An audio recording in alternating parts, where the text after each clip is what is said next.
ಸಹಜ ಸಂದರ್ಶನಗಳಿಗಾಗಿ ವಿಶೇಷ ವಾಹಿನಿ.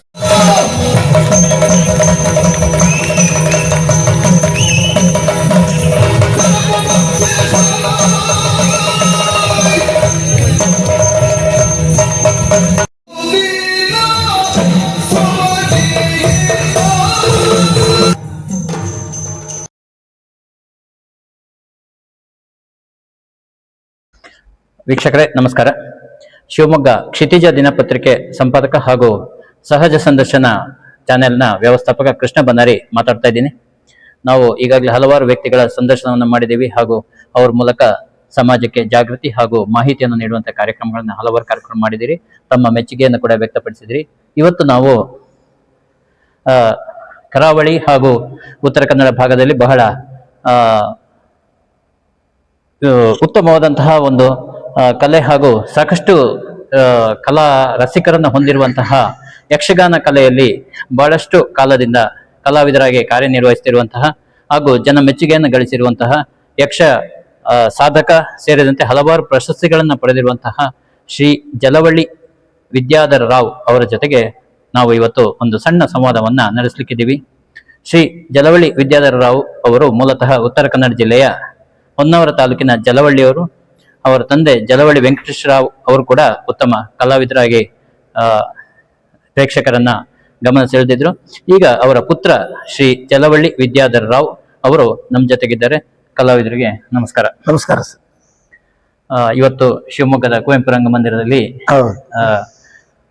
ಜ್ವಾಲಾ ಸಂಭವೆ ಅರ್ಥಾತ್ ದ್ರೌಪದಿ ಕೀಚಕ ವಧೆ ಈ ಪ್ರಸಂಗಕ್ಕೆ ಸಂಬಂಧಪಟ್ಟಾಗ ಇವತ್ತು ತಾವು ಕೀಚಕ ಪಾತ್ರವನ್ನ ನಿರ್ವಹಿಸಲಿಕ್ಕಿದ್ದೀರಿ. ಯಕ್ಷಗಾನಕ್ಕೆ ಸಂಬಂಧಪಟ್ಟ ಹಾಗೆ ಯಕ್ಷಗಾನ ಕಲಾವಿದ ಅಂತ ಅನ್ನಿಸ್ಕೊಳ್ಳಕ್ಕೆ ಇವತ್ತಿನ ಕಾಲದಲ್ಲಿ ಅರ್ಹತೆ ಏನು? ಯಕ್ಷಗಾನ ಕಲೆ ಅದು ಹೀಗೆ ಅಂತ ಅದಕ್ಕೊಂದು ಆವರಣ ಹೇಳುದು ಬಹಳ ಕಷ್ಟ. ಹೌದು, ಅದಕ್ಕೆ ಯಾಕಂದ್ರೆ ಅದು ದೊಡ್ಡ ಸಮುದ್ರ. ಆಸಕ್ತಿಯೇ ಪ್ರಧಾನ. ಹೌದು, ನಮಗೆ ಶ್ರದ್ಧೆ, ಕಲೆಯ ಮೇಲೆ ನಮಗೆ ಭಕ್ತಿ, ಹಿರಿಯ ಕಲಾವಿದರ ಮೇಲೆ ಗೌರವ, ಮತ್ತೆ ನಾವು ಒಂದು ಪ್ರಮಾಣದಲ್ಲಿ ಯಕ್ಷಗಾನ ಕೇಂದ್ರವನ್ನು ಸೇರಿಯೋ ಅಥವಾ ಗುರುಗಳನ್ನು ಕಂಡು ಯಕ್ಷಗಾನಕ್ಕೆ ಪ್ರಾಥಮಿಕವಾದಂತ ಒಂದು ಶಿಕ್ಷಣವನ್ನು ಕಲೀಲೇಬೇಕು. ಪ್ರಾಥಮಿಕ ಶಿಕ್ಷಣ ಆಗಬೇಕು. ಅದು ಶಾಸ್ತ್ರೀಯವಾಗಿಯೇ ಕಲಿಬೇಕು. ಕಲಿತರೆ ಬಹಳ ಒಳ್ಳೆಯದು. ಹಾಗಂತ ಈಗ ನಾವು ಯಕ್ಷಗಾನ ಕೇಂದ್ರದಲ್ಲಿ ಏನ್ ಕಲ್ತಿದ್ದೇವೆ ಅದನ್ನೇ ರಂಗದಲ್ಲಿ ಕೊಡ್ಲಿಕ್ಕೆ ಆಗುದಿಲ್ಲ. ಅದೊಂದು ನಮಗೆ ಅಡಿಪಾಯ. ಮತ್ತೆಲ್ಲ ನಾವು ಯಕ್ಷಗಾನವನ್ನು ನೋಡಿ, ಹಿರಿಯ ಕಲಾವಿದರನ್ನು ನೋಡಿ, ಯಕ್ಷಗಾನ ಕಲಾವಿದರ ಸಂಪರ್ಕದಿಂದ ಹೀಗೆ ಅದು ವರ್ಷದಿಂದ ವರ್ಷಕ್ಕೆ ಅನುಭವದಿಂದಲೇ ಬರ್ಬೇಕಾದದ್ದು. ಆಸಕ್ತಿ ಬೇಕು. ಮತ್ತೆ ಒಂದು 10 ವರ್ಷ ಅದ್ರ ಬಗ್ಗೆ ನಾವು ಅವಿರತವಾಗಿ ಶ್ರಮ ವಹಿಸಬೇಕು. ತಾವು ಕಳೆದ ಒಂದು ಸುಮಾರು 30-40 ವರ್ಷ ಈ ಕ್ಷೇತ್ರದಲ್ಲಿ 35 ವರ್ಷ ತಾವು 8ನೇ ಕ್ಲಾಸಿಗೆ ವಿದ್ಯಾಭ್ಯಾಸವನ್ನು ಮುಗಿಸಿಕೊಂಡು ಆಮೇಲೆ ತಂದೆಯವರ ಜೊತೆ ಇದನ್ನು ಮಾಡ್ತಾ ಯಕ್ಷಗಾನದಲ್ಲಿ ಇದನ್ನು ಮಾಡ್ತಾ ಜೊತೆಗೆ ಈಗ ತಾವು ಪ್ರಬುದ್ಧ ಕಲಾವಿದರಾಗಿ ಈಗ ಗುರುತಿಸ್ಕೊಳ್ತಾರೆ. ಅಂದ್ರೆ ಅದಕ್ಕೆ ಸಾಧನೆ ಸಾಕಷ್ಟು ಇದೆ. ಆಗ ಮಾತ್ರ ಗುರುತಿಸ್ಕೊಳ್ಳಕ್ಕೆ ಸಾಧ್ಯ. ಇಲ್ಲಾಂದ್ರೆ ಇವತ್ತಿನ ಕಾಲದ ಏನು ಸೋಷಿಯಲ್ ಮೀಡಿಯಾದಲ್ಲಿ 4 ಹೆಜ್ಜೆ ಹಾಕಿದ ತಕ್ಷಣ ಅವರೇನು ಪ್ರಸಿದ್ಧರು ಅನ್ನೋ ರೀತಿಯಲ್ಲಿ ಕೆಲಸ ಬಿಂಬಿತ ಆಗಿದೆ.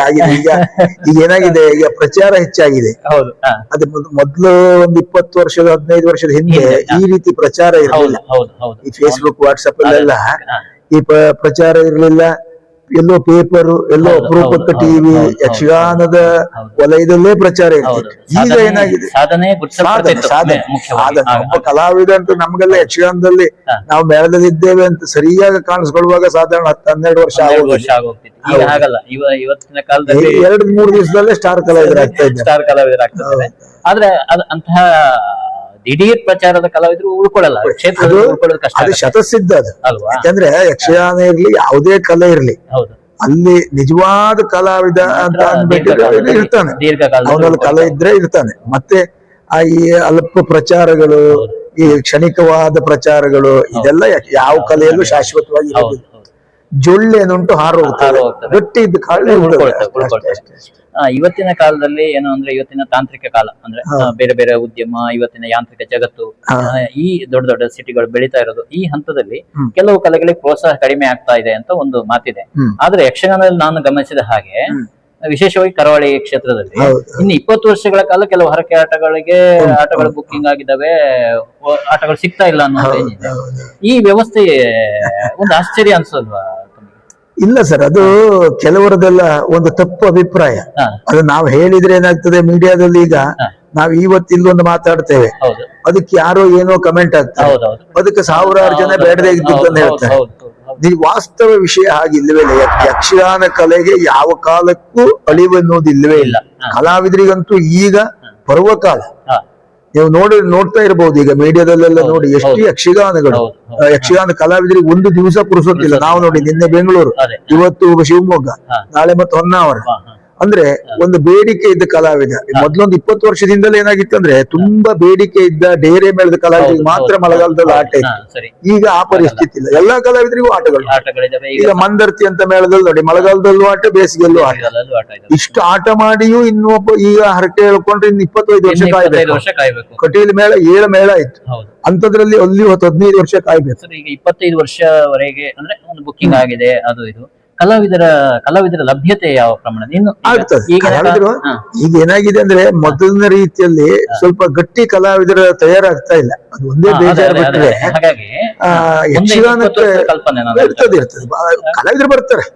ಈಗ ಯಕ್ಷಗಾನದ ಕ್ಷೇತ್ರ ಯಾವತ್ತೂ ಅದು ಬಂಜೆ ಆಗುವುದೇ ಇಲ್ಲ. ನೋಡಿ, ಕಾಳಿಂಗನೌಡರು ಯಕ್ಷಗಾನದಲ್ಲಿರುವಾಗ ಕಾಳಿಂಗನೌಡರನ್ನು ಮೀರಿಸುವ ಭಾಗವತರು ಇರಲಿಲ್ಲ, ಆ ಸ್ಟಾರ್ ವ್ಯಾಲ್ಯೂ ಯಾವ ಕಲಾವಿದರಿಗೂ ಬರಲಿಲ್ಲ. ಕಾಳಿಂಗನೌಡರು ನಮ್ಮಿಂದ ದೂರ ಆದಾಗ ಯಕ್ಷಗಾನದ ಕಥೆಯೇ ಮುಗಿದೋಯ್ತು ಅಂತ ಕೆಲವರೆಲ್ಲ ಬೊಬ್ಬೆ ಹಾಕಿದ್ದಾರೆ. ಏನು ಆಗ್ಲಿಲ್ಲ. ಚಿಟಾಣಿಯವರು, ನಮ್ಮ ತಂದೆಯವರು, ತೆರೆಮನೆ ಕುಟುಂಬದವರು, ಇಲ್ಲಿ ಕಲಾವಿದರು ತುಂಬಾ ಜನ.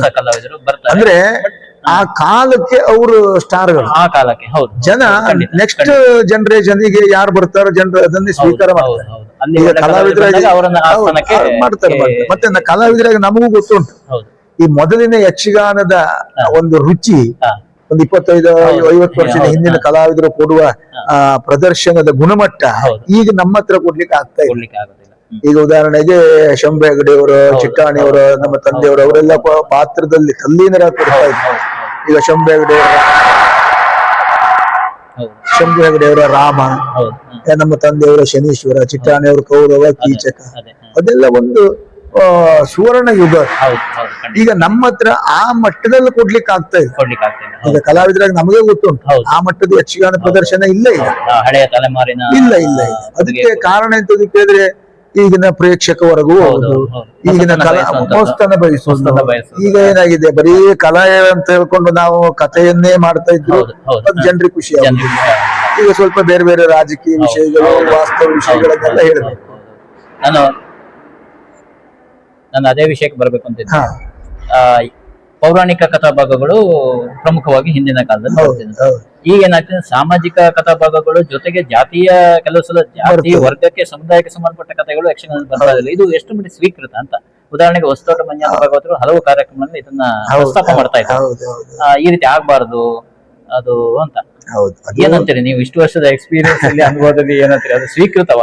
ಅದಂದ್ರೆ ಕಥೆಯ ಚೌಕಟ್ಟಿನ ಒಳಗಡೆಯೇ ಇದ್ದು ಸಾಮಾಜಿಕ ಪೌರಾಣಿಕ ಪ್ರಸಂಗದಲ್ಲೇ ಆದರೂ ಏನಾಗಿದೆ, ಜನರಿಗೆ ಬೇಜಾರು ಪಡ್ಲಿಕ್ಕೆ, ದುಃಖ ಪಡ್ಲಿಕ್ಕೆ ಹಲವಾರು ಘಟನೆಗಳು ಉಂಟು ಜೀವನದಲ್ಲಿ. ಯಕ್ಷಗಾನ ಇರ್ಲಿ, ಸಂಗೀತ ಇರ್ಲಿ, ಬೇರೆ ಯಾವುದೇ ಕಲೆಯಲ್ಲಿ ಜನ ಮನಸ್ಸಿಗೆ ಒಂದು ರೀತಿ ನೆಮ್ಮದಿ ಪಡಿಬೇಕು ಅಂತ ಬರುವುದು, ಏನೋ ಒಂದು ಸಂತೋಷ ಅನುಭವಿಸ್ಬೇಕು. ಯಕ್ಷಗಾನ ನೋಡೋದ್ರಿಂದ ಮನಸ್ಸಿಗೆ ಒಂದು ರೀತಿ ಹಿತಾಗಬೇಕು. ಅಲ್ಲಿ ನಾವು ತೀರಾ ಆ ಚೌಕಟ್ಟಿನೊಳಗೆ ಮಾತಾಡ್ತಾ ಇದ್ರು, ಜನರಿಗೆ ಅದು ಅಷ್ಟು ಹೆಚ್ಚಿಸುದಿಲ್ಲ. ಈಗ 20 ವರ್ಷದ ಮೊದಲು ಆಗ್ತಿತ್ತು ಏನೋ, ನಮ್ಮ ತಂದೆಯವ್ರ ಕಾಲದಲ್ಲೆಲ್ಲ ಆಗ್ತಿತ್ತು ಏನೋ. ಈಗಿನವರಿಗೆ ಸ್ವಲ್ಪ ವಾಸ್ತವ ವಿಷಯ ರಂಜನೆ ಆಗಬೇಕು ಅಂತಾದ್ರೆ ಜನರನ್ನು ರಂಜಿಸುವುದು ನಮಗೆ ಅನಿವಾರ್ಯ. ಅಲ್ಲ, ರಂಜನೆಯ ಸಂದರ್ಭದಲ್ಲಿ ಕೆಲಸ ಅಪಭ್ರಂಶಗಳು ಮತ್ತು ಬೇಡದೇ ಇರುವಂತಹ ಹಾಸ್ಯ ಪ್ರಕರಣಗಳಲ್ಲಿ ಬೇಡದೇ ಇರುವಂತಹ ಹಾಸ್ಯ ಬರ್ತಾ ಉಂಟು. ಅದು ಮಾಡಬಾರದು, ಅದನ್ನು ಮಾಡಬಾರದು.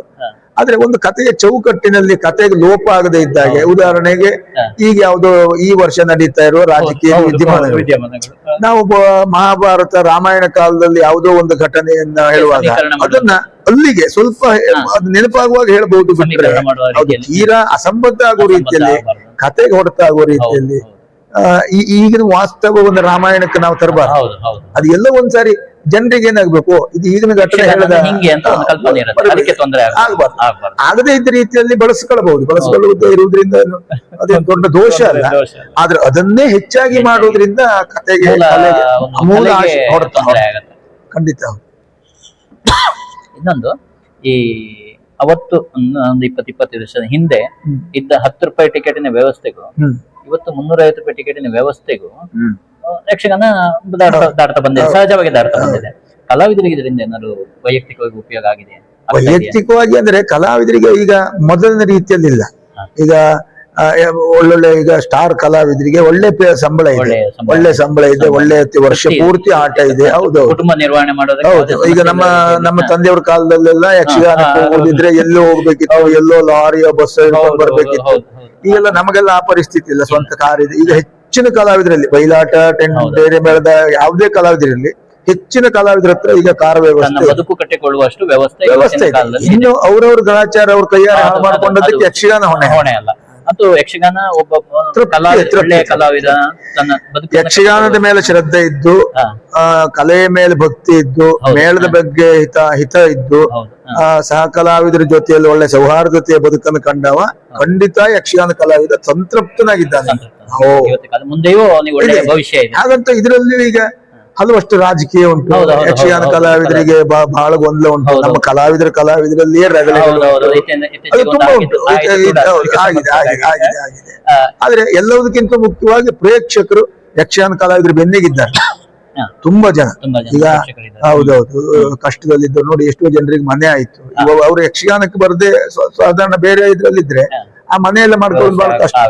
ಒಬ್ಬನಿಗೆ ಮನೆಯೇ ಇಲ್ಲದೆ ಇದ್ದ ಕಲಾವಿದ ಅಂತ ಗೊತ್ತಾದ್ರೆ ನಮ್ಮ ಉಡುಪಿ ಕಲಾರಂಗವೋ ಅಥವಾ ಪಟ್ಲ ಸತೀಶ್ ಶೆಟ್ಟರ್ ಫೌಂಡೇಶನ್, ಹೀಗೆ ಹಲವು ಸಂಘ ಸಂಸ್ಥೆಗಳು, ದಾನಿಗಳು, ಬಹಳ ಜನ ಕಲಾವಿದರ ಬೆನ್ನಿಗಿದ್ದಾರೆ. ಅದು ಕಲಾವಿದರಿಗೆ ಯೋಗ. ಏನು ತೊಂದರೆ ಖಂಡಿತ. ಇನ್ನು ಇವರು ವಿದ್ಯಾಧರ ಅವರವರು ಹೆಚ್ಚಾಗಿ ಈ ಸಿನಿಮಾಕ್ಕೆ ಹೋಲಿಸಿದ್ರೆ ವಿಲನ್ ಪಾತ್ರಗಳನ್ನೇ ಜಾಸ್ತಿ ಇಷ್ಟಪಡ್ತಾರೋ, ಅಥವಾ ಅದಾಗಿಯೇ ಬಂತ? ಉದಾಹರಣೆಗೆ ಕೀಚಕ ಇರ್ಬೋದು, ಮಾಗದ ಇರ್ಬೋದು, ಕಂಸ ಇರ್ಬೋದು, ಬಸವಾಸದ ಇರ್ಬೋದು, ಈ ತರ ಒಂದು ಸಿನಿಮಾದ ಕಂಪೇರ್ ಮಾಡಿದ್ರೆ ವಿಲನ್ ಪಾತ್ರಗಳು ಯಾಕೆ ಹೆಚ್ಚು ಇಷ್ಟಪಡ್ತಾರೆ? ಅದು ನಮಗೇನಾಯ್ತು ಅಂದ್ರೆ, ಸ್ಟಾರ್ಟ್ ಅಲ್ಲಿ ನಮ್ಮ ತಂದೆಯವರು ಸ್ವಲ್ಪ ಮಾಡಿದ್ದು ಖಳನಾಯಕ ಪಾತ್ರದಲ್ಲಿ. ನಾನು ಕಮಲಶೀಲೆ ಮೇಳದಿಂದ ಪೆರಡೂರು ಮೇಳಕ್ಕೆ ಬರುವಾಗ ಪೆರಡೂರು ಮೇಳದ ವ್ಯವಸ್ಥೆಗಳಲ್ಲಿ ಹೇಗಿತ್ತು ಅಂದ್ರೆ, ಮೇಲೆ ಚಿಟ್ಟಾಣಿಯವರು, ತಂದೆಯವರು, ಆರ್ಗೋಡ್ ಮಂದಾಶಿಲೆ ಆ ಕಲಾವಿದ. 2ನೇ ಸಾಲಿನಲ್ಲಿ ಗೋಪಾಲಾಚಾರ್ಯರು ತೀರ್ಥಹಳ್ಳಿ, ಕಣ್ಣಿ ಮನೆ, ನಾನು. ಅದೇನಾಯ್ತು, ಕಣ್ಣಿ ಮನೆ ಮತ್ತು ಗೋಪಾಲಾಚಾರ್ಯರಿಗೆ ಹೀರೋ ಪಾತ್ರಗಳು ಹೋಗ್ಲಿಕ್ಕೆ ಸ್ಟಾರ್ಟ್ ಆಯ್ತು. ಆಗ ವಿಲನ್ ರೋಲ್ ನನಗೆ ಬರ್ಲಿಕ್ಕೆ ಶುರು ಆಯ್ತು. ಅದು ಏನೋ ಜನ ಮೆಚ್ಚಿದ್ರು, ನನಗೂ ಅದ್ರಲ್ಲಿ ತೃಪ್ತಿ ಆಯ್ತು. ಆ ನಂತರ ಅದೇ ಖಯಂ ಆಯ್ತು. ಈಗ ಜಲಬಳ್ಳಿ ಅಂತ ಕೂಡಲೇ ವಿಲನ್ ರೋಲ್ ನನಗೂ ಖುಷಿ ಉಂಟದ್ರೆ. ಮತ್ತೆ ನಾಯಕ ಪಾತ್ರವನ್ನಾದ್ರೂ ಮಾಡಿ ಜಯಿಸಬಹುದು. ನಾಯಕ ಪಾತ್ರಕ್ಕೆ ಬೇಕಾದಷ್ಟು ಅವಕಾಶಗಳು ಉಂಟು ಆ ಪಾತ್ರವನ್ನು ಒಳ್ಳೇದು ಮಾಡ್ಲಿಕ್ಕೆ. ಯಾಕಂದ್ರೆ ಒಳ್ಳೆ ಜನರ ಮನಸ್ಸಿನಲ್ಲೂ ನೋಡುವವನಿಗೂ ರಾಮನನ್ನು ನೋಡುವುದಕ್ಕೂ ರಾವಣನನ್ನು ನೋಡ್ಲಿಕ್ಕೂ ಬಹಳ ವ್ಯತ್ಯಾಸ ಉಂಟು ಜನರ ದೃಷ್ಟಿಯಲ್ಲಿ. ರಾವಣನ ಎಷ್ಟೇ ಒಳ್ಳೆ ಸನ್ನಿವೇಶವೇ ಇರಲಿ, ರಾವಣ ಕೆಟ್ಟವನಾಗಿಯೇ ಕಾಣುತ್ತೆ. ರಾಮನ ಬಗ್ಗೆ ಆಗಲ್ಲ. ರಾಮನ ಬಗ್ಗೆ ಜನರಿಗೊಂದು ಅನುಕಂಪ, ಭಕ್ತಿ, ಆ ಬಗ್ಗೆ ಒಂದು ಆಸಕ್ತಿ ಇರ್ತದೆ, ನೋಡುವ ದೃಷ್ಟಿಯಲ್ಲಿ ವ್ಯತ್ಯಾಸ ಇರ್ತದೆ. ಹಾಗಾಗಿ ಜನರ ಮನಸ್ಸಿನಲ್ಲಿ ನಾಯಕ ಪಾತ್ರ ಹೊಕ್ಕುವುದಕ್ಕಿಂತ ಖಳನಾಯಕ ಪಾತ್ರ ಒಂದು ಜನರ ಮನಸ್ಸಿನಲ್ಲಿ ಪ್ರತಿಷ್ಠಾಪನೆ ಮಾಡುವುದು ಬಹಳ ದೊಡ್ಡ ಸವಾಲಿನ ಕೆಲಸ. ಹಾಗಾಗಿ ನನ್ನ ಸ್ವಂತ ಅನುಭವದಲ್ಲಿ ಹೇಳುವುದಿದ್ರೆ, ನಾಯಕ ಪಾತ್ರಗಳಿಗಿಂತಲೂ ಖಳನಾಯಕನ ಪಾತ್ರ ಮಾಡುವುದೇ ಬಹಳ ಕಷ್ಟ, ತುಂಬಾ ಕಷ್ಟ. ಅದರಲ್ಲಿ ಜನರನ್ನ ಮೆಚ್ಚಿಸೋದು ಬಹಳ ಕಷ್ಟ. ಹಾಗೆ ಈಗ ಯಕ್ಷಗಾನ ಕಲಾವಿದನಿಗೆ ಅವನಿಗೆ ದೈಹಿಕ ಶಕ್ತಿ ಮತ್ತು ಮಾನಸಿಕ ಶಕ್ತಿ ಯಾವುದು ಹೆಚ್ಚು ಬೇಕಾಗುತ್ತೆ? ಯಕ್ಷಗಾನ ಅಂತ ಹೇಳಿದ್ರೆ ಅದು ಹೊಡೆಯುವಂತದ್ದು, ಯಕ್ಷಗಾನದಲ್ಲಿ ದೀರ್ಘಕಾಲ ಸಂಭಾಷಣೆ ಮಾಡಿಸ ಅಷ್ಟು ಎನರ್ಜಿ ಅವನಲ್ಲಿ ಇರಬೇಕಾಗುತ್ತೆ. ಆರೋಗ್ಯ ಬಹಳ ಮುಖ್ಯ, ಮತ್ತೆ ವಿಶ್ರಾಂತಿ ಬೇಕು. ನಾವೆಂತಂದ್ರೆ ನಿದ್ರೆ, ರಾತ್ರಿ, ನಮ್ದು ಎಲ್ಲ ನಮ್ಮದ್ ನೋಡಿ ಸಾಮಾಜಿಕ, ನಮ್ಮ ಒಂದು ಬದುಕಿಗೆ ವಿರುದ್ಧವಾದದ್ದು ನಮ್ಮ ಜೀವನ. ಯಕ್ಷಗಾನ ಕಲಾವಿದ ನಮಗೆ ಎಲ್ಲ ರಾತ್ರಿ ನಿದ್ರೆ ಮಾಡ್ತಾರೆ, ನಾವು ರಾತ್ರಿ ನಿದ್ದೆ ಬಿಡ್ತೇವೆ. ಹಗಲು ರಾತ್ರಿ ಎಲ್ಲ ಕೆಲ್ಸಕ್ಕೆ ಹೋಗ್ತಾರೆ, ನಾವು ಹಗಲು ನಿದ್ದೆ ಮಾಡ್ತೇವೆ. ನಾವು ಹಗಲು ಎಷ್ಟೇ ನಿದ್ದೆ ಮಾಡಿದ್ರು ರಾತ್ರಿ ನಿದ್ರೆ ಮಾಡಿದ ಫಲ ಕೊಡುವುದಿಲ್ಲ ನಮಗೆ. ಹಾಗಾಗಿ ನಮ್ಮ ಬದುಕೆ ಒಂದು ರೀತಿ ಸವಾಲು. ಹೌದು. ಮತ್ತೆ ಯಕ್ಷಗಾನ ಕಲೆ ಹೇಳುದೇ ಒಂದು ಕಠಿಣವಾದದ್ದು. ಹೌದು, ನಮ್ಮ ಖಂಡಿತ. ಚಂಡೆ ಶಬ್ದ ಇರ್ಲಿ, ಹೌದು, ಹೌದು. ನಾವು ಕುಣಿಯುವ ಕುಣಿತ ಹೌದು. ಇರ್ಲಿ, ಈ ಸರ್ವೇಂದ್ರಿಯಗಳು ಕೂಡ ದೈಹಿಕವಾದ ಶ್ರಮವನ್ನು ಅದನ್ನ ಕೇಳಿದ ಅದು ನಾವು ಸ್ವಲ್ಪ ಶ್ರಮ ಕೊಡ್ಬೇಕು. ದೈಹಿಕ ಶಕ್ತಿನೂ ಬೇಕು, ಶಕ್ತಿ ಬೇಕು, ಮುಖ್ಯವಾಗಿ ಶಕ್ತಿ ಬೇಕು. ಮಾನಸಿಕವಾಗಿ ಎಲ್ಲದನ್ನ ಕೇಳಿಸಿಕೊಳ್ಳುವ, ಆಲಿಸಿಕೊಳ್ಳುವ ಮತ್ತು ಪ್ರತಿಕ್ರಿಯಿಸುವ ವ್ಯವಸ್ಥೆ ಕೂಡ ಬೇಕಾಗುತ್ತೆ. ಯಕ್ಷಗಾನ ಈ ಇದ್ರ ಯಾವುದು ಕಲೆಯ ಅವಧಿ ಎಷ್ಟರ ಮಟ್ಟಿಗೆ ಅಂದ್ರೆ, ಉದಾಹರಣೆಗೆ ಒಬ್ಬ ಸಣ್ಣ ಮಗು ಒಂದು 8ನೇ ವರ್ಷದಲ್ಲಿ 10ನೇ ವರ್ಷದಲ್ಲಿ ಏನೋ ರಂಗ ಪ್ರವೇಶ ಆಯ್ತು ಅಂತ ಇಟ್ಕೊಳ್ಳೋಣ, ಸಣ್ಣದಾಗಿ ಅಲ್ಲಿಂದ ಎಷ್ಟು ದೀರ್ಘಕಾಲದವರೆಗೆ ಈಗ ಯಕ್ಷಗಾನಕ್ಕೆ ನಿವೃತ್ತಿ ಅಂತ ಇದೆಯಾ? ನಿವೃತ್ತಿ ಯಾವಾಗ ನಿವೃತ್ತಿ ಅವ್ರು ತಗೊಳ್ತಾರೋ ಆವಾಗಲೇ ನಿವೃತ್ತಿ. ಹೌದು. ಹಾಗಂತ ತೀರಾ ವಯಸ್ಸಾದ ಮೇಲೆ ಯಕ್ಷಗಾನದಲ್ಲಿ ಇದ್ರು. ಈಗ ಚಿಟ್ಟಾಣಿಯವರು ಕೊನೆ ಕಾಲದವರೆಗೂ ವೇಷ ಮಾಡಿದ್ರು. ಆದ್ರೆ ಜನರಿಗೆ ಏನ್ ಅನಿಸ್ತದೆ, ಚಿಟ್ಟಾಣಿಯವ್ರಿಗೆ ವಯಸ್ಸಾಗಿದೆ ಜನರಿಗೆ ಗೊತ್ತಿದ್ರು ನೋಡುವಾಗ ಖುಷಿಯಿಂದ ಹೋಗ್ತಾರೆ. ಆದ್ರೆ ಚಿಟ್ಟಾಣಿಯವರು ಮೊದಲಿನ ರೀತಿಯಲ್ಲಿ ಕುಣಿದೇ ಇದ್ದಾಗ, ವಯಸ್ಸಿನ ಪ್ರಭಾವದಿಂದ ಕುಣಿದೇ ಇದ್ದಾಗ ಜನರಿಗೆ ಚಿಟ್ಟಾಣಿಯವರು ಮೊದಲಿನ ವೇಷ ನೋಡಿದವ್ರಿಗೆ ಬೇಜಾರಾಗ್ತದೆ. ಹಾಗಾಗಿ ಅದು ಕಲಾವಿದ ನಮ್ಗೆ ದೈಹಿಕವಾದಂತಹ ಶ್ರಮ ತನ್ನಿಂದ ಆಗುವುದಿಲ್ಲ, ನೆನಪಿನ ಶಕ್ತಿ ಇಲ್ಲ ಹೇಳ ಗೊತ್ತಾದಾಗ ಯಕ್ಷಗಾನದಿಂದ ದೂರ ಸರಿಯುವ ಕಲಾವಿದನಿಗೆ ಮೊದಲು ಗಳಿಸದನ್ನ ಕಿರಿಯ ಕಲಾವಿದರಿಗೆ ಸಲಹೆ ಕೊಡಬೇಕು, ಮಾರ್ಗದರ್ಶನ ಕೊಟ್ಕೊಂಡು ಇರ್ಬೇಕು. ಮತ್ತೆ 8-10 ವರ್ಷದ ಮಕ್ಕಳು ಯಕ್ಷಗಾನಕ್ಕೆ ಬರಬಾರ್ದು, ಅಭ್ಯಾಸಕ್ಕೂ ಬರಬಾರ್ದು.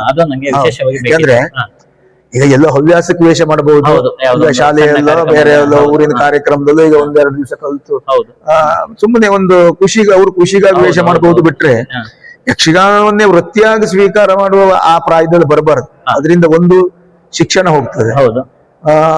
ಬಾಲ್ಯದ ಒಂದು 20 ವರ್ಷದ ಒಳಗೆ ಅನುಭವಿಸಬೇಕಾದಂತ ಒಂದು ಬಾಲ್ಯದ ನೆನಪುಗಳನ್ನು ಅನುಭವಿಸ್ಲಿಕ್ಕೆ ಆಗುದಿಲ್ಲ. ಯಕ್ಷಗಾನಕ್ಕೆ ಬಂದ ಮೇಲೆ ಇದು ನಿದ್ರೆ, ಆಟ, ನಿದ್ರೆ ಬಿಡುವುದು, ನಿದ್ರೆ ಮಾಡುವುದು, ಆಟಕ್ಕೆ ಹೋಗುದು ಬರುವುದು, ಇಷ್ಟೇ ಆಗೋಗ್ತದೆ. ಯಾಂತ್ರಿಕವಾದ ಬದುಕು. ನನ್ನ ಲೆಕ್ಕದಲ್ಲಿ ಒಂದು ಹಂತದಲ್ಲಿ ಒಂದು 10th ವರೆಗಾದ್ರೂ ವಿದ್ಯಾಭ್ಯಾಸ ಮಾಡ್ಲೇಬೇಕು. ವಿದ್ಯಾಭ್ಯಾಸ ಮುಗಿದ ಮೇಲೆ ಯಕ್ಷಗಾನದ ಆಸಕ್ತಿ ನೋಡಿಕೊಂಡು ಅವನನ್ನ ಮತ್ತೆ ಆಯ್ಕೆನ ಅವರಿಗೆ ಬಿಡಬಾರ್ದು. ಮಕ್ಕಳಿಗೆ ಹಿರಿಯರು ಸ್ವಲ್ಪ ಅದ್ರ ಬಗ್ಗೆ ನೋಡ್ಬೇಕು. ಹೇಗೆ ಆ ಹುಡುಗನನ್ನ ಮೇಳಕ್ಕೆ ಕಳಿಸೋದ್ರಿಂದ ಅವ ಹೇಗದ ಆ ಯಕ್ಷಗಾನದಲ್ಲಿ ಬೆಳೀಬಹುದು, ಅದು ಗೊತ್ತಾಗ್ತದೆ. 1-2-3 ವರ್ಷದಲ್ಲಿ ಗೊತ್ತಾಗ್ತದೆ. ಯಾಕಂದ್ರೆ ಈಗ ನಮ್ಮಲ್ಲಿ ತುಂಬಾ ಜನ ಇದ್ದಾರೆ, ಯಕ್ಷಗಾನಕ್ಕೆ ಬರ್ತಾರೆ, ಅಭ್ಯಾಸ ಮಾಡ್ತಾರೆ, ಆದ್ರೆ ಏನು ಬೆಳವಣಿಗೆ ಆಗುದಿಲ್ಲ. ಅಂತವ್ರು ಏನ್ ಮಾಡ್ಬೇಕು, ಯಕ್ಷಗಾನದಿಂದ ಒಂದು 4-5 ವರ್ಷ ಇದು ತನಗೆ ಆದದ್ದೆಲ್ಲ ಬಿಟ್ಟು ಬಿಡ್ಬೇಕು. ಯಾಕಂದ್ರೆ ಯಕ್ಷಗಾನದಲ್ಲಿ ಏನಾಗಿದೆ, ಬೇಡಿಕೆ ಇದ್ರೆ ಈಗ ಮಾತ್ರ ಸಂಬಳ, ಬೇಡಿಕೆ ಇದ್ರೆ ಮಾತ್ರ ಕಾರ್ಯಕ್ರಮಗಳು, ಅಲ್ಲ ಆ ಬೇರೆ ಜೀವನ ನೋಡ್ಲಿಕ್ಕೂ ಆಗುದಿಲ್ಲ. ಯಕ್ಷಗಾನದಲ್ಲೂ ದುಡಿಮೆ ಇರುವುದಿಲ್ಲ. ಅದಕ್ಕಿಂತ ಯಕ್ಷಗಾನದಿಂದ ದೂರ ಆಗುವುದು ಒಳ್ಳೆ. ಈಗ ಇನ್ನೊಂದು ಮಾತು ಅಂದ್ರೆ, ಯಕ್ಷಗಾನ ಕರಾವಳಿ ಮತ್ತು ಈ ಉತ್ತರ ಕನ್ನಡ ಭಾಗದಲ್ಲಿ ಬಹಳಷ್ಟು ಜನಪ್ರಿಯ, ಅತಿ ಹೆಚ್ಚು ಪ್ರೋತ್ಸಾಹ ಇರುವಂತ ಇಲ್ಲೆಲ್ಲ ಏನು ನಮ್ಮ ಹಿಂದಿನ ಕಾಲದಲ್ಲಿ ಏನಂದ್ರೆ, ಯಕ್ಷಗಾನ ಅಂದ್ರೆ ಒಂದು ಗಂಡು ಮೆಟ್ಟಿನ ಕಲೆ, ಗಂಡು ಕಲೆ ಅಂತ. ಗಂಡು ಮೆಟ್ಟಿನ ಕಲೆಗಿಂತ ಹೆಚ್ಚು ಗಂಡು ಕಲೆ. ಈಗ ಕ್ರಮೇಣ ಹೆಣ್ಣು ಗಂಡು ಕಲೆ ಆಗ್ತಾ ಇದೆಯಾ ಅಂತ. ಯಾಕೆ ಅಂತ ಕೇಳಿದ್ರೆ, ಭಾಗವತಿಕೆಯಲ್ಲಿ ಇರ್ಬೋದು, ವೇಷದಲ್ಲಿ ಇರ್ಬೋದು, ಮಹಿಳೆಯರು ಕೂಡ ಅದರಲ್ಲಿ ತಾಳಮದ್ದಳೆಯಲ್ಲಿ ಇರ್ಬೋದು, ಮಹಿಳೆಯರು ಕೂಡ ಈಗ ಮುಂಚೂಣಿಗೆ ಬರ್ತಾ ಇದ್ದಾರೆ. ಈ ಹಿನ್ನೆಲೆಯಲ್ಲಿ ಗಂಡು ಕಲೆ ಅನ್ನೋದು ಆ ಹೆಸರು ಕಡಿಮೆ ಆಗ್ತಿದ್ಯಾ ಅಂತ? ಇಲ್ಲ, ಹಾಗೇನಿಲ್ಲ. ಅದು ನಾವು ಎಂತ ಮಾಡಿದ್ದೇವೆ, ನಾವು ಅದನ್ನ ಅರ್ಥ ಮಾಡ್ಕೊಳ್ಳುವುದು ತಪ್ಪಿದ್ದೇವೆ. ಯಕ್ಷಗಾನ ಗಂಡು ಕಲೆ ಅಂದ್ರೆ ಗಂಡು ಮಕ್ಕಳಿಗೆ ಸೀಮಿತವಾದದ್ದು, ಗಂಡಸರಿಗೆ ಮಾತ್ರ ಯಕ್ಷಗಾನ ಕಲೆ ಅನ್ನೋ ಧೋರಣೆಯಲ್ಲಿ ಯಾರೋ ಅದನ್ನು ಗಂಡು ಕಲೆ ಅಂತ ಕರೆದದ್ದಲ್ಲ. ಗಂಡು ಕಲೆ ಅಂತ ಕರೆದದ್ದು ಯಾಕೆ ಕೇಳಿದ್ರೆ, ಒಂದು ಹೆಂಗಸರಿಗೆ, ಹೆಣ್ಣು ಮಕ್ಕಳಿಗೆ ಈ ಯಕ್ಷಗಾನದಲ್ಲಿ ತೊಡಗಿಸಿಕೊಳ್ಳುವುದು ಬಹಳ ಕಷ್ಟ.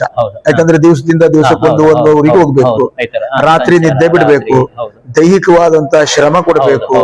ಹೆಂಗಸರಿಗೆ ಅದೆಲ್ಲ ಕಷ್ಟ. ಈಗ ಗಂಡಸರಾದ್ರೆ ಎಲ್ಲಿಂದಲೋ ಎಲ್ಲಿಗೆ ಹೋಗ್ತಾರೆ, ಎಲ್ಲಿಂದೋ ಎಲ್ಲಿಗೆ ವೇಷ ಮಾಡ್ತಾರೆ. ಆ ಶ್ರಮವನ್ನ, ಬೇರೆ ಬದುಕನ್ನ ಆ ರೀತಿ ಗಂಡಸರಿಗೆ ಕಳೆಯುವುದು ಸುಲಭ. ಹೆಂಗಸರಿಗಾದ್ರೆ ಅವ್ರಿಗೆ ಅನೇಕ ರೀತಿಯ ತೊಂದರೆ ಇರ್ತದೆ. ಈಗ ನಮಗಾದ್ರೆ ಚೌಕಿಯಲ್ಲಿ ನಾವು ಎಲ್ಲೇ ಬೇಕಾದ್ರೂ ಡ್ರೆಸ್ ಚೇಂಜ್ ಮಾಡಬಹುದು, ಬೇರೆ ಬೇರೆ ನಮ್ಮ ದೈಹಿಕವಾದಂತಹ ಶ್ರಮ ಕಳೀಲಿಕ್ಕೆ ಬೇರೆ ದಾರಿಯನ್ನು ಕಂಡುಕೊಳ್ಬಹುದು. ಆದ್ರೆ ಹೆಂಗಸರಿಗೆ ಹಾಗಾಗುದಿಲ್ಲ. ಅವ್ರಿಗೆ ಅವರದ್ದೇ ಆದ ಒಂದು ಕಟ್ಟುಪಾಡು ಅಂತ ಇರ್ತದೆ, ಅವ್ರಿಗೆ ಅವರದ್ದೇ ಆದಂತ ಒಂದು ಶಿಸ್ತು ಅಂತ ಇರ್ತದೆ. ಆ ಚೌಕಟ್ಟನ್ನು ಮೀರಿ ಹೆಣ್ಮಕ್ಳು ವ್ಯವಹಾರ ಮಾಡ್ಲಿಕ್ಕೆ ಆಗುದಿಲ್ಲ. ಆ ಎಲ್ಲಾ ಕಾರಣಕ್ಕಾಗಿ ಇದನ್ನ ಗಂಡು ಕಲೆ ಅಂತ ಕರೆದದ್ದು. ಬಿಟ್ರೆ ಹೆಣ್ಮಕ್ಳು ಬರಬಾರ್ದು ಅಂತ. ಮತ್ತೆ ಈ ಹೆಣ್ಣು ಮಕ್ಕಳಿಗೆ ಯಕ್ಷಗಾನಕ್ಕೆ ಬಂದದ್ರಿಂದ ನಾವು ತುಂಬಾ ಸಂತೋಷ ಪಡ್ಬೇಕಾದ್ರು, ತುಂಬಾ ಸಂತೋಷ ಪಡ್ಬೇಕು. ಯಾಕಂದ್ರೆ ಈಗ ಹೆಣ್ಮಕ್ಳು ಯಾವುದ್ರಲ್ಲಿಲ್ಲ, ಬಾಹ್ಯಾಕಾಶಕ್ಕೆ ಹೆಣ್ಮಕ್ಳು ಹೋಗಿದ್ದಾರೆ. ಆಯ್ತಾ, ಎಲ್ಲಾ ಕ್ಷೇತ್ರದಲ್ಲಿ ಪೊಲೀಸ್ ಇಲಾಖೆ ಇರಬಹುದು, ರಾಜಕೀಯ ಇರಬಹುದು, ಎಲ್ಲಾ ಕಡೆಯಲ್ಲೂ ಹೆಣ್ಣು ಮಕ್ಕಳು ತಮ್ಮನ್ನು ತಾವು ತೊಡಗಿಸಿಕೊಂಡು ಗಂಡಸರಿಗೆ ಏನು ಕಡಿಮೆ ಇಲ್ಲದೆ ರೀತಿಯಲ್ಲಿ ವ್ಯವಹರಿಸ್ತಾ ಇದ್ದಾರೆ. ಹಾಗಾಗಿ ಯಕ್ಷಗಾನದಲ್ಲಿ ಮಾತ್ರ ನಾವ್ ಯಾಕೆ ಹೆಣ್ಮಕ್ಳು ಬರಬಾರ್ದು ಅಂತ ಹೇಳ್ಬೇಕು. ಹೆಣ್ಣು ಮಕ್ಕಳು, ನನ್ನ ಯಕ್ಷಗಾನ ಜೀವನದಲ್ಲಿ ನಾನು ನಾಗಶ್ರೀ ಗೀಜ್ಗಾರು, ಅರ್ಪಿತಾ ಹೆಗಡೆ, ಅಶ್ವಿನಿ ಕೊಂಡದಗುಳಿ, ಇವರಿಗೆ ಒಂದು ಸ್ಟಾರ್ ವ್ಯಾಲ್ಯೂ ಕೊಡಿಸಿದ್ದೆ ನಾನು. ನಾನು ಯಕ್ಷಗಾನದ ಹೌದು ಮೇಳ ಬಿಟ್ಟು ಮೇಳ ಬಿಟ್ಟು ನಾನು ನನ್ನ ಸ್ವಂತ ತಂಡ ಮಾಡಿದಾಗ ಫಸ್ಟ್ ನಾನು ಕರ್ಕೊಂಡು ಹೋದದ್ದು ಅರ್ಪಿತಾ ಹೆಗಡೆ, ನಾಗಶ್ರೀ, ಅಶ್ವಿನಿ ಕೊಂಡದಗುಳಿ, ನಿಹಾರಿಕಾ ಭಟ್ ಅಂತ.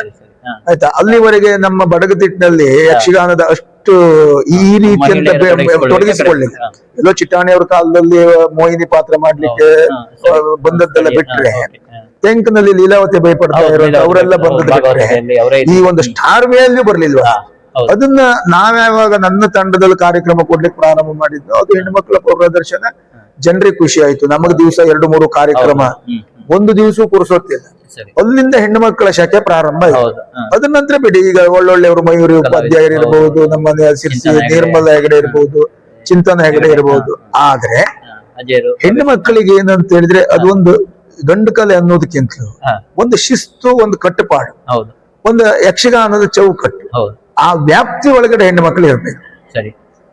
ಈಗ ಹೆಣ್ಣು ಮಕ್ಕಳು ಯಕ್ಷಗಾನಕ್ಕೆ ಹೊಂದಿಕೊಂಡು ನಾವ್ಯಾರಿಗೂ ಕಡಿಮೆ ಇಲ್ಲ ಹೇಳುವ ಅಹಂಕಾರ ಮಾಡಿದ್ರೆ ಅದು ಅವರಿಗೆ ತೊಂದರೆ. ಯಾಕಂದ್ರೆ ಯಾವುದಾದ್ರೂ ನೋಡಿ, ಯಾವುದೇ ಆಗಿರಲಿ ಒಂದು ಮಿತಿಯಲ್ಲಿದ್ರೆ ನಾವು ಯಾವಾಗ್ಲೂ ನಾವು ನಮ್ಮ ತಂದೆಯವರಕ್ಕಿಂತ ದೊಡ್ಡ ಹೆಸರು ಮಾಡಬಹುದು. ನಾನೇ ತಂದೆ ಆಗ್ಲಿಕ್ಕೆ ಆಗ್ತದ?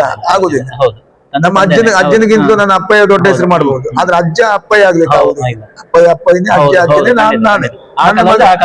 ಆ ವ್ಯತ್ಯಾಸ ಇರ್ಬೇಕು. ಈಗ ಅದು ಸ್ವಲ್ಪ ಮರೆ ಆಗ್ತಾ ಇದೆ ಅನ್ನೋದು.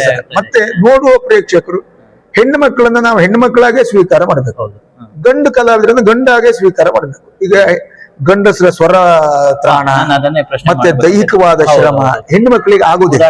ಅದೇ ನಾನೀಗ ನಿಮ್ಮನ್ನ ಅದೇ ಕೇಳಿದೆ, ವಿಲನ್ ಪಾತ್ರ ಈ ಸಂದರ್ಭದಲ್ಲಿ ಏರು ಪದಗಳೇ ಜಾಸ್ತಿ ಸಾಮಾನ್ಯ ಬೇಕಾಗುವಂತ. ಅದನ್ನ ಗಂಡು ಕಲಾವಿದರ, ಗಂಡು ಭಾಗವತರಷ್ಟೇ ಮಟ್ಟದಲ್ಲಿ ಹೆಣ್ಣು ಆಡ್ತಾರೆ. ಈಗ ಇದ್ದಾರೆ ನೋಡಿ, ಈಗ ಚಿಂತನ ಹೆಗಡೆ ನಮ್ಮ ಬಡಗಲ್ಲಿ, ಶ್ರೀರಕ್ಷ ಹೆಗಡೆ, ಆ ನಂತರ ತೆಂಕಲ್ಲಿ ಕಾವ್ಯಶ್ರೀ ಅವರು, ಆ ನಂತರ ಅಮೃತ ಅಡಿಗರು, ಈಗ ತುಂಬಾ ಜನ ಈಗ ಬರ್ತಾ ಇದ್ದಾರೆ. ಬಹಳ ಕಲಾವಿದ ಹೆಣ್ಮಕ್ಳು ಬರ್ತಾ ಇದ್ದಾರೆ. ಅವರೆಲ್ಲ ಏನು ತೊಂದರೆ ಮಾಡ್ಕೊಳ್ಳಿಲ್ಲ. ಮತ್ತೆ ಗಂಡಸರಿಗಿಂತಲೂ ಯಾವ ವಿಭಾಗದಲ್ಲೂ ಕಡಿಮೆ ಅಂತ ಆಗಲಿಲ್ಲ.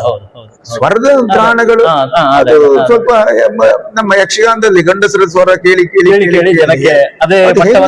ಹೆಂಗಸರ ಸ್ವರ ಕೇಳಿದಾಗ ಅದು ಬರುವುದಿಲ್ಲ ಅನಿಸಬಹುದು. ಆದ್ರೆ ನಾವು ಅವ್ರನ್ನ ಹೆಣ್ಣು ಮಕ್ಕಳು ಆಡ್ತಾ ಇದ್ದವ್ರು, ಹೆಣ್ಣು ಮಕ್ಕಳು ಕುಣಿತಾ ಇದ್ದವ್ರು, ಹೆಣ್ಣು ಮಕ್ಕಳು ನಮ್ಮ ಸ್ವೀಕಾರ ಮಾಡುವುದ್ರಲ್ಲಿ. ಕೊನೆಯದಾಗಿ ಇತ್ತೀಚಿನ ಭಾಗವತಿಕೆ ಇರ್ಬೋದು, ಇದರಲ್ಲಿ ಏನಾಗ್ತದೆ ನಾವು ಗಮನಿಸಿದ ಹಾಗೆ, ಅದು ಎಷ್ಟು ಪ್ರಸ್ತುತ ಗೊತ್ತಾಗ್ತದೆ ನನ್ನ ಪ್ರಶ್ನೆ.